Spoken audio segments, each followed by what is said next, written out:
오늘 우리에게 주신 하나님의 말씀은 요한복음 21장 15절에서 17절의 말씀입니다.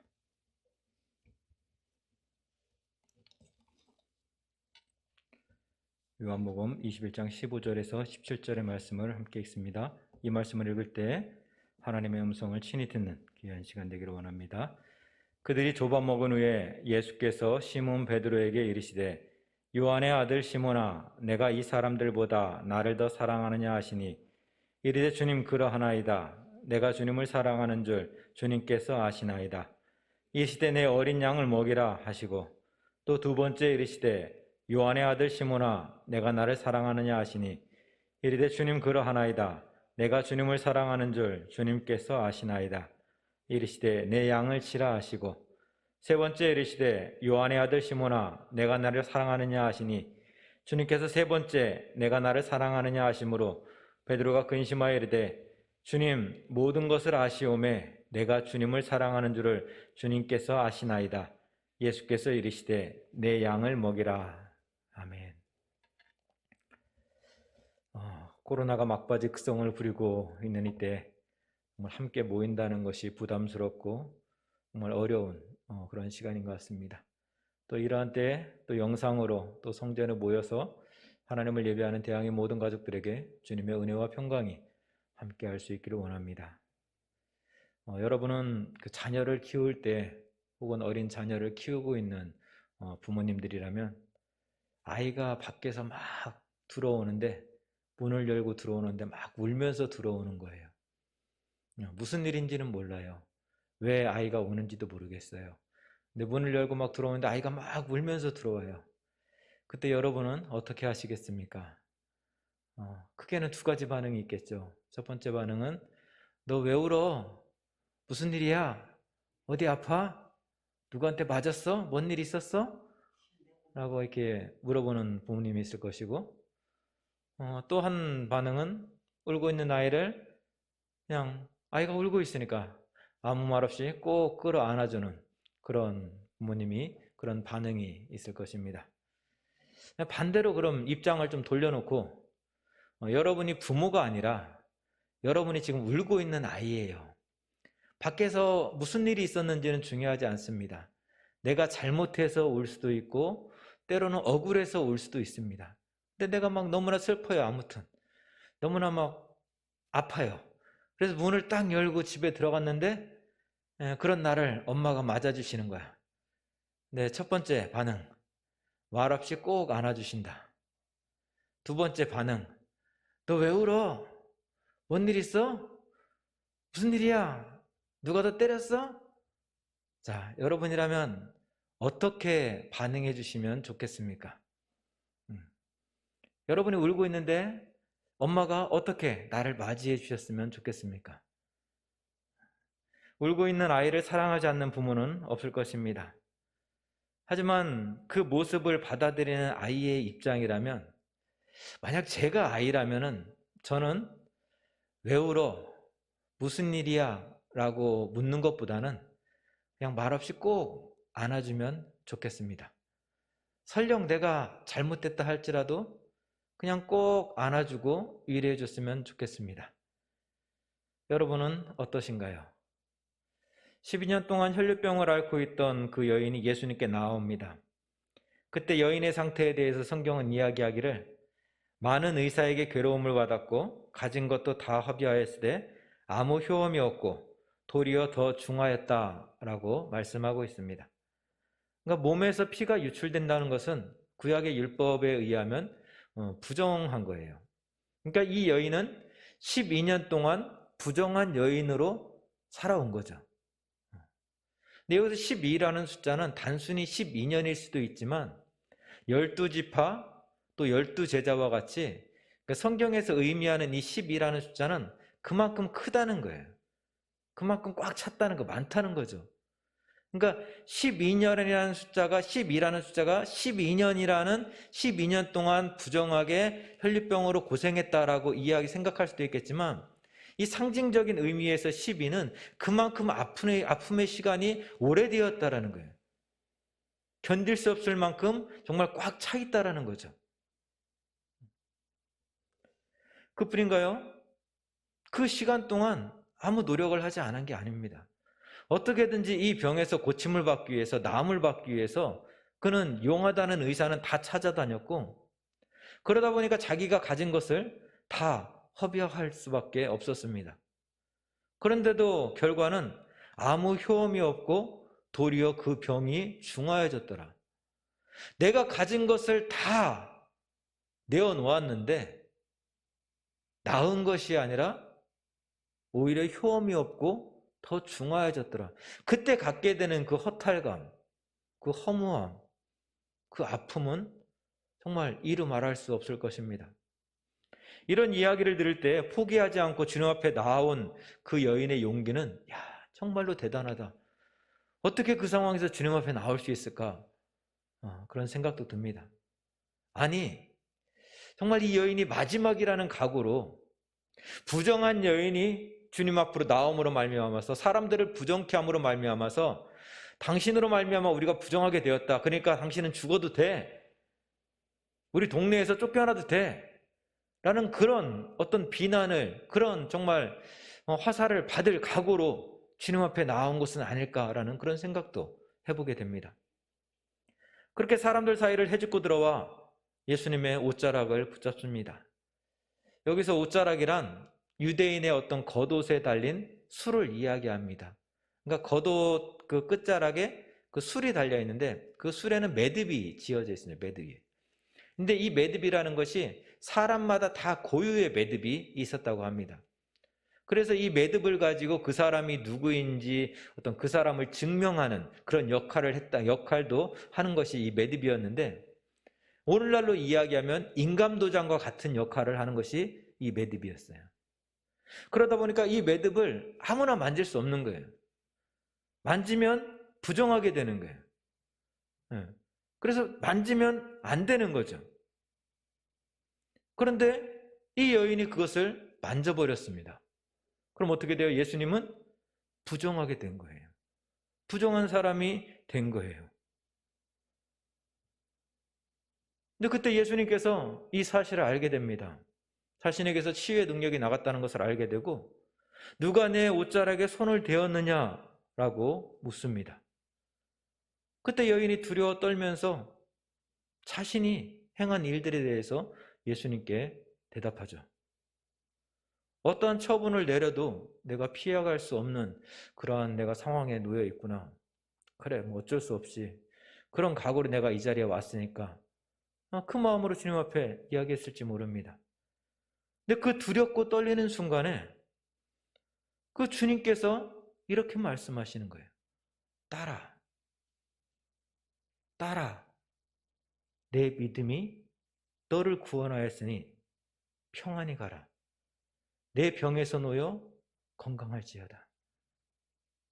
이 딸아, 이 아주 중요한 말이에요. 뭐냐면은 아무나 이 옷자락을 만질 수 없다라고 제가 말씀을 드렸습니다.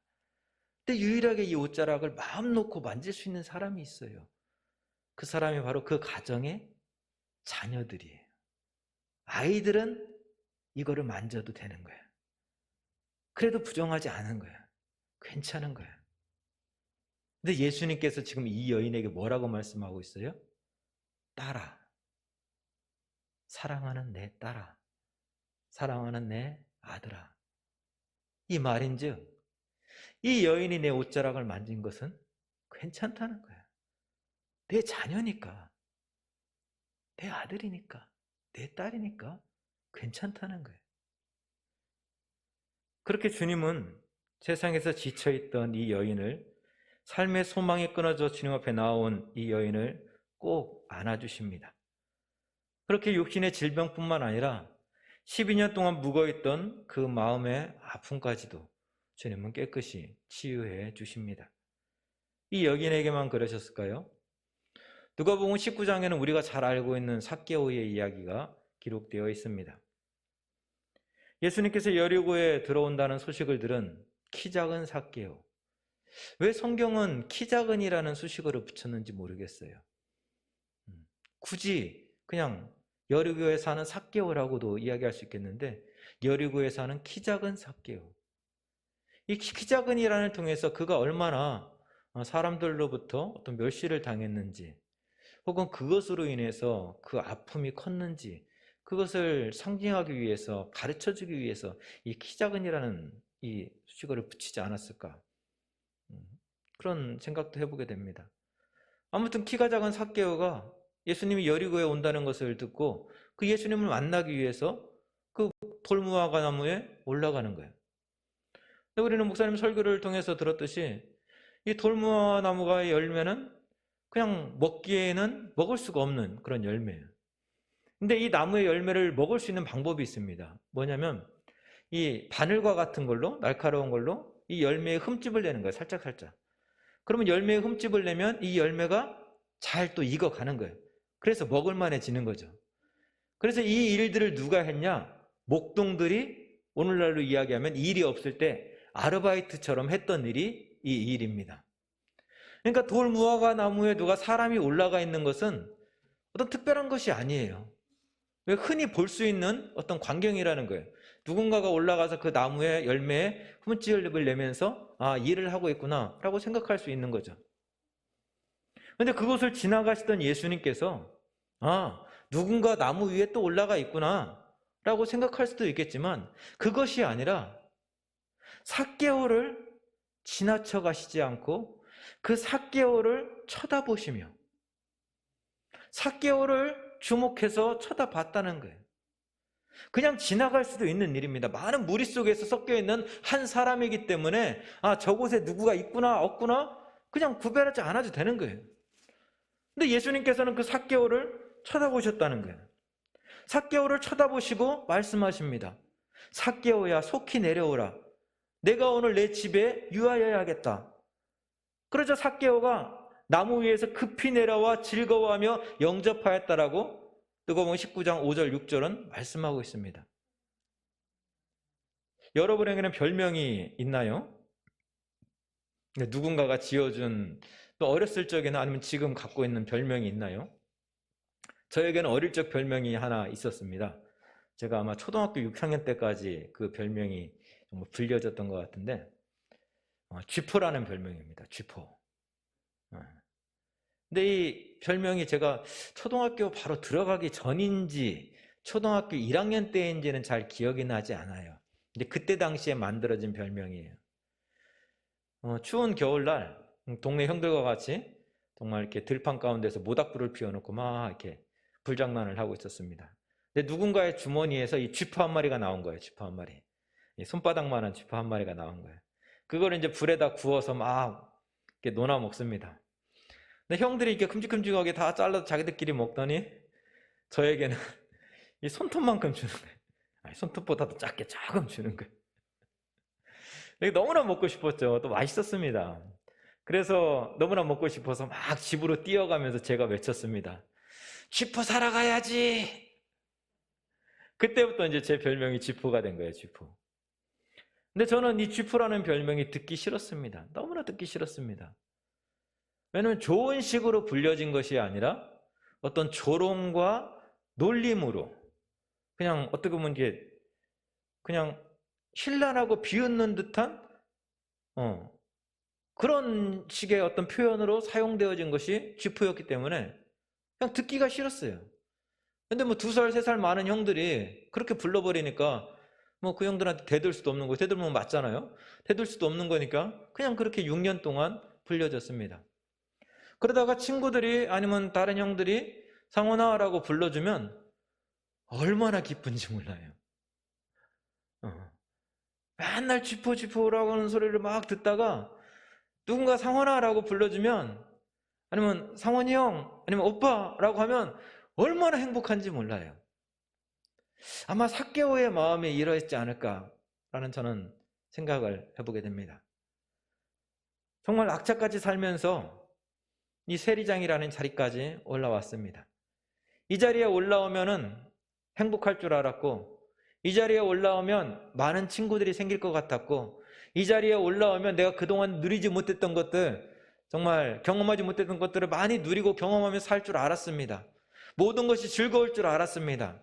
근데 막상 세리장에 딱 올라오니까 마음을 터놓고 이야기 나눌 친구들이 하나 둘씩 떨어져 가기 시작하는 거예요. 그리고 사람들과 같이 즐겁게 이야기하면서 지낼 줄 알았더니 모든 이야기들은 다 정치적인 논리와 자기의 이익을 위한 이야기들만 오고 가는 거예요.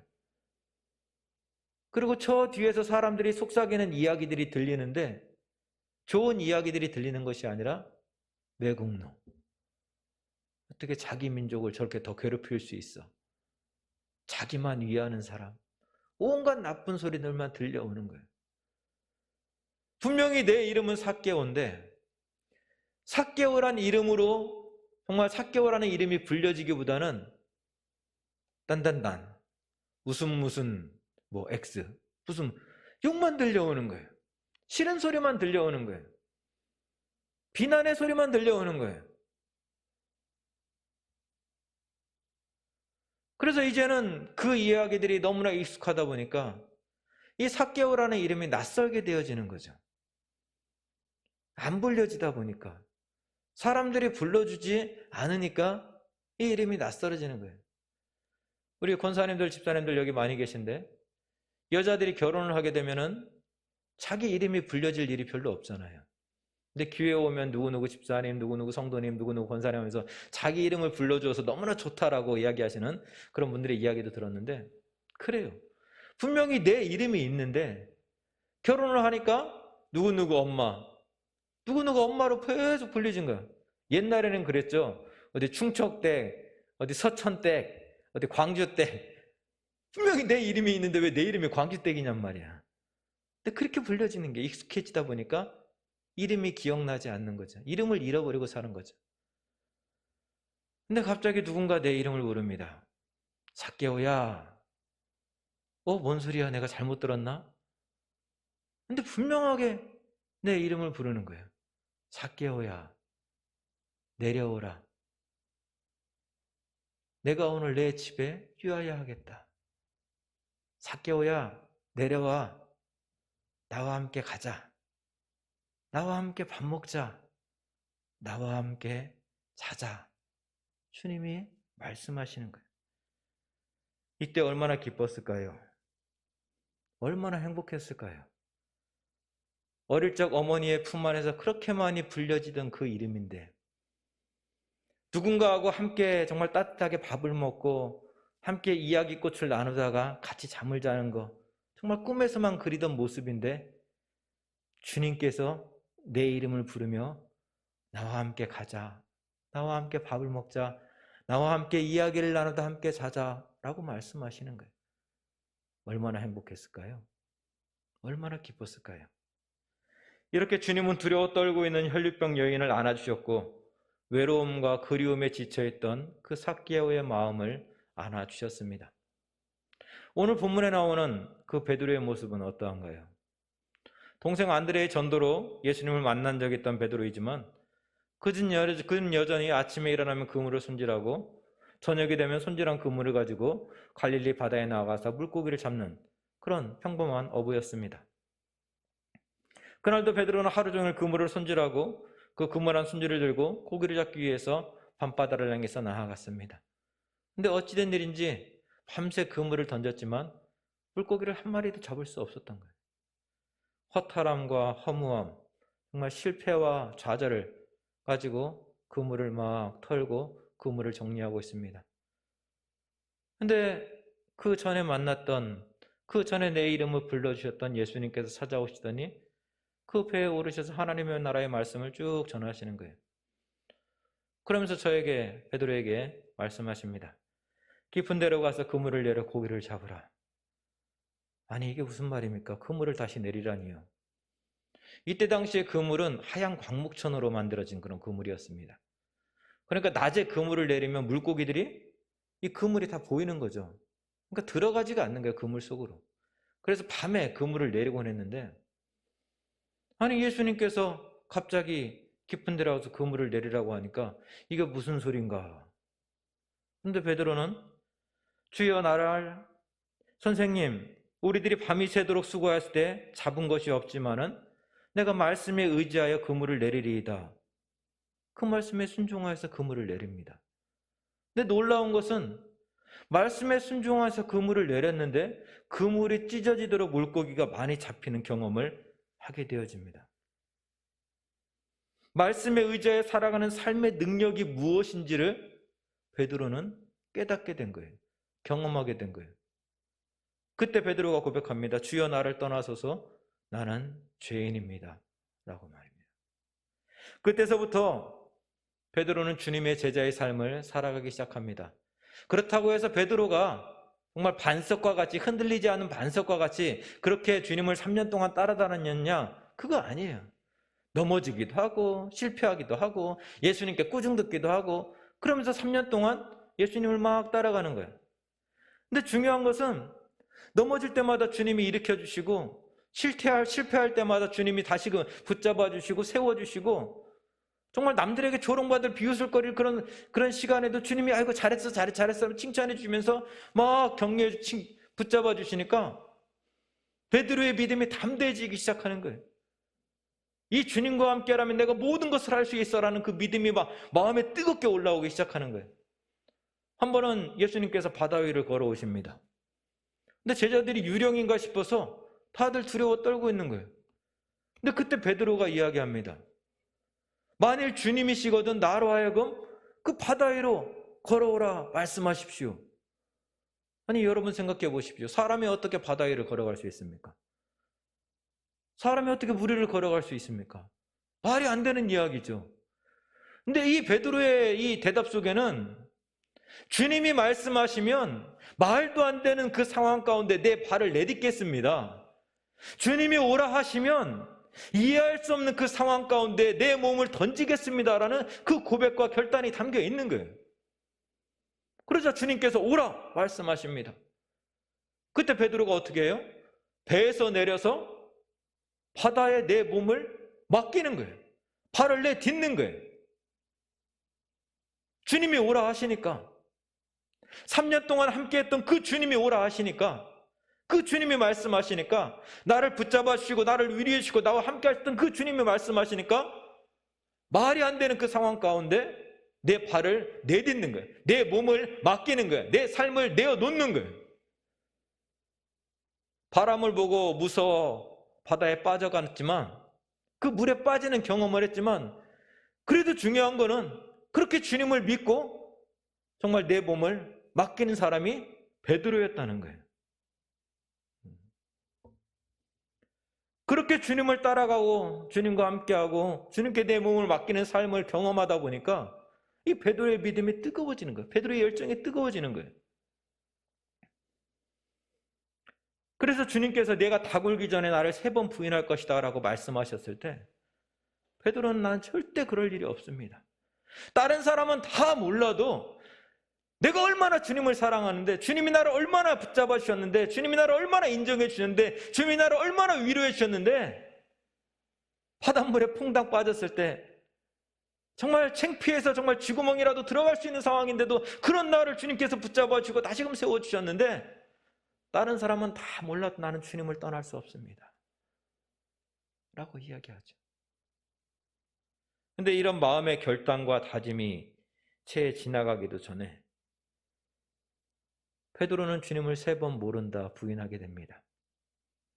누가의 기록에 의하면 베드로가 주님을 3번 모른다라고 부인했을 때 그 예수님과 그 베드로를 쳐다보는 예수님과 눈이 마주쳤다라고 표현하고 있습니다. 그만큼 가까이에서 예수님을 지켜봤다라는 그런 이야기죠. 사람이 강하면 강할수록 그 부러졌을 때 상처가 클 수밖에 없습니다. 이래도 흥 저래도 흥 하고 살아가는 사람은 상처받을 일도 별로 없어요. 그냥 이래도 흥 저래도 흥이니까 그냥 이러면 이렇게 살고 저러면 저렇게 살고 하니까 상처받지도 않습니다. 그런 사람들은. 그런데 내가 강하면 강할수록 정말 믿음 생활을 뜨겁게 하면 뜨겁게 할수록 이게 한번 무너졌을 때 한번 꺾였을 때 다시 일어나기란 정말로 쉽지 않습니다. 어렵습니다. 지금 베드로의 모습이 그렇습니다. 너무나 많은 사랑을 받았기에 너무나 많은 고백을 했기에 나는 절대로 주님을 부인하지 않을 거야. 다른 사람이라면 몰라도 에이, 나는 절대 주님을 부인할 수 없어. 내가 어떻게 주님을 부인해? 내가 그런 사람이야. 스스로가 그렇게 생각하며 살아왔던 사람이기에 지금 베드로는 감당할 수 없는, 정말 주님의 부활 소식을 듣고도 차마 그 주님 앞으로 나아갈 수 없었던 것이죠. 근데 초대교회 역사가 증언하고 있는 베드로의 모습은 예수님을 부인했던 베드로, 예수님을 3번씩이나 모른다 부인했던 베드로, 넘어진 자리에서 일어서지 못하고 그냥 무너져 버린 베드로, 그런 사람으로 초대교회는 베드로를 이야기하고 있지 않습니다. 초대교회 역사에서 베드로는 믿음의 반석으로 굳건히 서 있는 모습으로 성경은 우리에게 가르쳐주고 소개하고 있습니다. 모두가 이 유대의 율법에 매여서 이방 선교의 문을 열지 못하고 있을 때, 유대의 율법에 매여서 예수를 믿었지만, 예수를 믿고 있지만 이방인에게 전도하는 일을 두려워하고 꺼려하고 있을 때 고넬료의 가정에 가서 복음을 전했던 것이 베드로예요. 이방 선교의 포문을 열었던 사람이 베드로예요.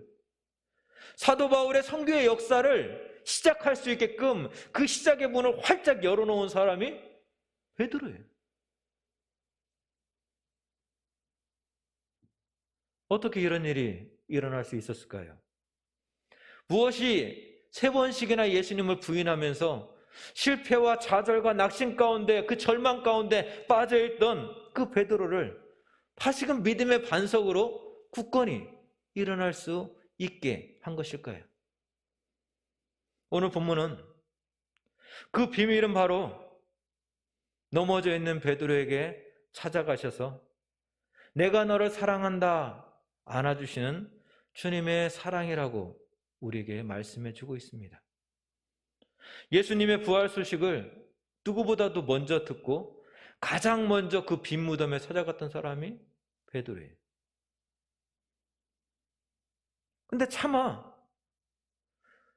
주님이 부활하셨다는 사실을 알았음에도 불구하고, 눈으로 보았음에도 불구하고 그 주님 앞으로 나아갈 수가 없어서 예전의 모습으로 돌아와 그물을 내리며 물고기 잡는 일을 하고 살았던 사람이 베드로입니다. 그런 베드로에게 주님이 찾아가셨습니다.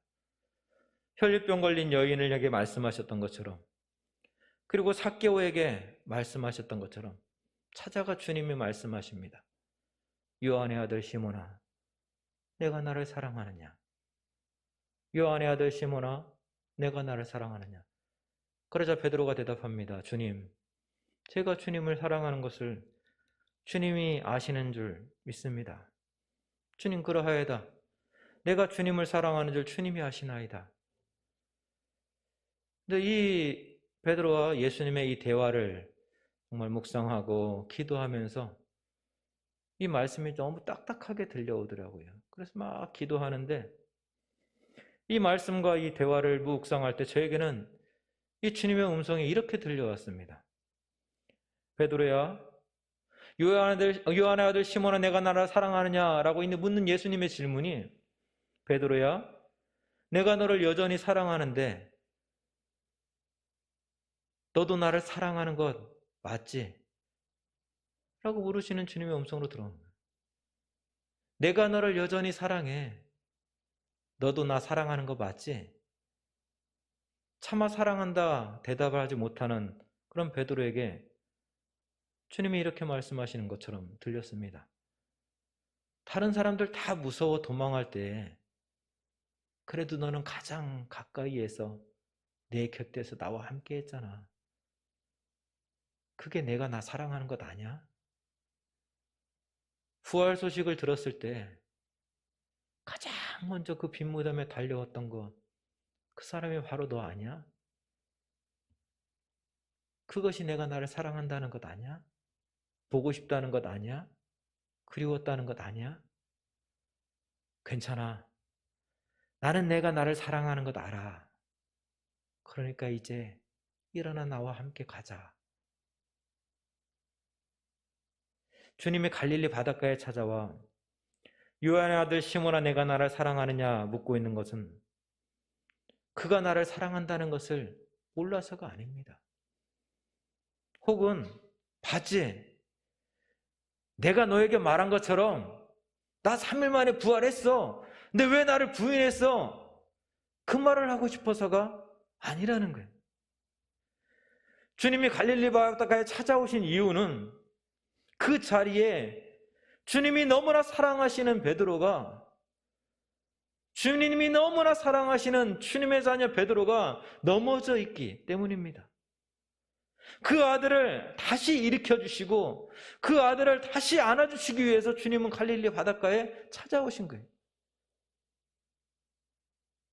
사랑하는 성도 여러분, 오늘 또 우리 주님은 넘어진 자리에서 슬퍼하고 낙심하고 있는 자들에게 이렇게 말씀하십니다. 딸아, 내가 너를 사랑한다 라고 말입니다. 삭개오야, 내려와, 이제 나와 함께 가자 라고 말씀하시는 거예요. 시몬아, 내가 나를 사랑하는 것 알아. 괜찮아, 이제 나와 함께 가자 라고 말씀하시는 거예요. 사순절 둘째 주일입니다. 넘어진 나에게 사랑한다 말씀하시기 위해서, 또 그 손 잡아주시기 위해서, 울고 있는 그런 나를 안아주시기 위해서 하늘보자 다 버리고 이 땅에 오신, 또 그 사랑 때문에 십자가에 피 흘려 돌아가신 그 우리 주님을 생각하며 기억하며 지나가는 그런 사순절의 시간입니다. 우리 이 시간에 한번 가슴에 손을 얹고 한번 우리 스스로에게 한번 말씀하시는 주님의 음성을 들어봤으면 좋겠습니다. 제가 따라 이야기하면 여러분이 여러분의 이름을 부르시면 됩니다. 그리고 뒤에 말 한번 따라해 보겠습니다. 따라, 자기 이름을 불러서 따라, 많이 힘들었지? 이제 평안히 가도 돼. 삭개오야, 많이 힘들었지? 내려와, 나와 함께 가자. 베드로야, 내가 너를 사랑해. 그리고 내가 나를 사랑하는 거 나도 알아. 이 주님 손 붙잡고 주님의 십자가 아래로 한 걸음 한 걸음 나아가는 이 한 주간 될 수 있기를 원합니다. 우리 같이 기도하겠습니다. 두려워 떨고 있는 나에게 찾아와 따라 말씀하시는 주님 감사합니다. 외로움과 낙심 가운데 있는 나에게 찾아와 삭개오야 나와 함께 가자 말씀하시는 주님 감사합니다. 차마 주님 사랑합니다 고백할 수 없는 나에게 찾아와 내가 너를 사랑해 먼저 말씀해 주시는 주님 사랑합니다. 코로나가 장기화되면서 우리의 마음이 너무나 지쳐 있습니다. 안 그래야지 하면서도 감사와 찬송보다는 우울과 좌절이 먼저 찾아옴을 고백합니다. 베드로에게 찾아오신 것처럼 오늘 우리에게도 찾아오셔서 내 손 잡아 주옵소서. 지쳐있는 영혼들 더 이상 좌절 속에 머물지 않고 주님 손잡고 일어서게 도와주옵소서. 절망 중에 있는 영혼들 소망 되시는 주님 바라보면서 찬송하게 도와주옵소서. 실패와 좌절도 주님 안에서 이루어지는 일들이라면 그 일들 가운데 이 일들을 이루어 가시는 하나님을 믿고 찬송하는 사람들 되게 도와주옵소서. 그래서 이 한 주간 살아가면서 십자가 그 사랑 안으로 더 깊이 나아가는 대양의 모든 가족들이 될 수 있도록 주여 도와주옵소서. 예수님의 이름으로 기도하옵나이다. 아멘.